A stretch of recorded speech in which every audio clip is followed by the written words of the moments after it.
Great revolt of 1857ஓட timeline பார்க்க போகிறோம். 1813லேருந்து 23 வரைக்கும் டாக்ட்ரைன் ஆஃப் பேரமௌன்சி ஃபாலோ பண்ணாங்க ஹேஸ்டிங்ஸு, அதாவது British supremacy over princely states. அதுக்கப்புறமா 1848லேருந்து 56 வரைக்கும் டாக்ட்ரைன் ஆஃப் லேப்ஸ் வந்து டல்ஹவுசி வந்து ஃபாலோ பண்ணாங்க. Annexation of kingdom in the absence of male heir. அதுக்கப்புறமா வந்து பார்த்திங்கன்னா 1824ல் சிப்பாய்ஸ் ஆஃப் பரக்பூர் எல்லாமே பர்மாவுக்கு போக சொன்னாங்க கடல் வழியாக. அவங்க வந்து மாட்டேன்னு சொன்னாங்க. 1850 லெக்ஸ்லாக்ஸி ஆக்ட். இது வந்து என்ன அப்படின்னா, யாரெல்லாம் வந்து கிறிஸ்டியன்ஸாக கன்வெர்ட் பண்ணால் மட்டும்தான் வந்து இன்ஹெரிட் பண்ண முடியும், இல்லைனா பண்ண முடியாது அப்படிங்கிற ஆக்டு. அப்புறம் 1852ல் இனாம் கமிஷன். இதில் என்ன அப்படின்னு பார்த்தீங்க அப்படின்னா, யாரெல்லாம் வந்துட்டு லைசன்ஸ் இல்லையோ அந்த லேண்டை வந்து அப்படியே சீஸ் பண்ணிவிடுவாங்க. அதுக்கப்புறமா 1856ல் ஆக்ட் ஆஃப் 1856ல் நிறைய ஹை கேஸ்ட் மென்னை வந்து என்ரோல்மெண்ட் பண்ணது. ஜென்ரல் சர்வீஸ் என்லிஸ்ட்மெண்ட் ஆக்டில் வந்துட்டு சிப்பாய்ஸ் எல்லாம் கடல் க்ராஸ் பண்ணிவிட்டு மித்த அவங்களோட காலனிஸில் போய் ஒர்க் பண்ண சொன்னது. காலா பனி இஷ்யூன்னு சொல்லுவாங்க.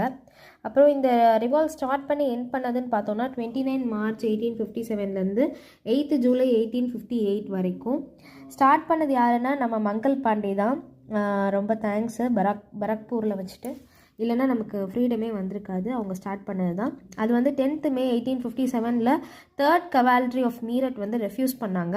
அவங்க கூட 11th and 20th இன்ஃபேண்ட்ரிஸ் ஜாயின் பண்ணிக்கிட்டாங்க. 11th மேல டெல்லியை கேப்சர் பண்ணி பகதூர் ஷா வந்துட்டு லீடராக போட்டுருவாங்க, ஹிந்துஸ்தானி லீடராக போட்டுருவாங்க. அதுக்கப்புறமா ஜூனில் வந்து அப்படியே ஒவ்வொரு இடமா வந்துட்டு வெடிக்குது. நெக்ஸ்ட்டு கான்பூரில் பார்த்தீங்க அப்படின்னா ஜென்ரல் ஹியூஜ் வீலர் அப்படின்னு இருப்பார். அவர் வந்து இங்கே வந்துடுவாங்களோ அப்படின்னு சொல்லிட்டு என்ன பண்ணியிருப்பாங்கன்னா, நிறைய அவங்க பிரிட்டிஷ் நிறைய பேர் இருப்பாங்க. ஸோ அவங்களெல்லாம் வந்து ஒரு சின்ன மட் இடத்துல வச்சுருந்துருப்பார். ஸோ அங்கே வந்துட்டு நானா சாஹிப் போயிட்டு அவங்க அவ்வளோ பேரையும் வந்து நீங்கள் ஒன்று சரண்டர் ஆகுங்க, இல்லை அப்படின்னா நான் வந்து உங்களெல்லாம் கொண்டுருவேன் அப்படின்னு சொல்லி மிரட்டி சத்திச்சுரா கேட் மசக்கர் அப்படின்னு 200லேருந்து 300 பிரிட்டிஷை வந்து கொண்டுட்டாரு. அதுக்கப்புறம் பிபிகர் மசக்கர் வந்து அதுவும் வந்துட்டு அதே மாதிரி தான்.